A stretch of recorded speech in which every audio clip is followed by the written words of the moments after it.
अपनी ही पत्नी का बलात्कार करके उसे मौत की घाट उतार दिया।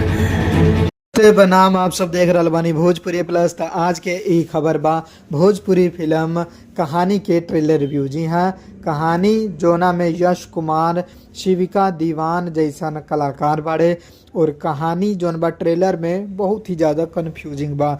शुरुआत में ही बतावल जाला कि एगो मोटर मैकेनिक बा जो कि आपन पत्नी के ही बलात्कार करके ओकर हत्या कर देले बा और ओकरे सजा खातिर उ जा रहल बा। लेकिन ओकरा बाद ट्रेलर में बहुत सारा चीज़ ऐसन होला कि कहानी कुछ समझ ना आवेला।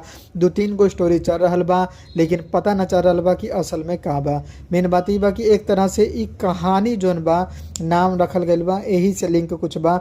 शायद ई जोन सारा ट्रेलर में दिखावल गइल बा ई सब कहानी में ही व्यतीत हुई और जो कलाकार बाड़े उ आपन आपन कहानी में ही जी रहल बाड़े। कैसे कि एगो कैरेक्टर के कहानी ना 2-3 जगह कैरेक्टर चल रहल बा और सबके कहानी अलग दिखा रहल बा।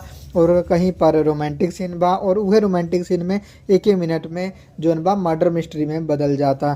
तो काफ़ी ज़्यादा कन्फ्यूजिंग ट्रेलर बनावल गइल बा।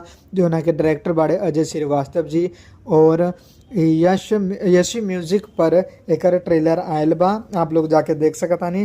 ट्रेलर हमें काफ़ी ज़्यादा रोमांचित लागल।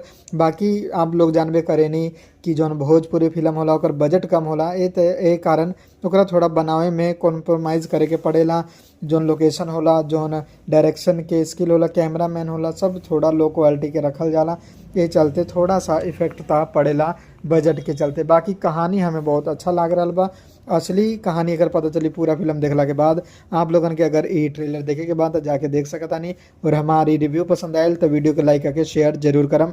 मिलम अगला वीडियो में। जय हिंद, जय भोजपुरी, प्रणाम।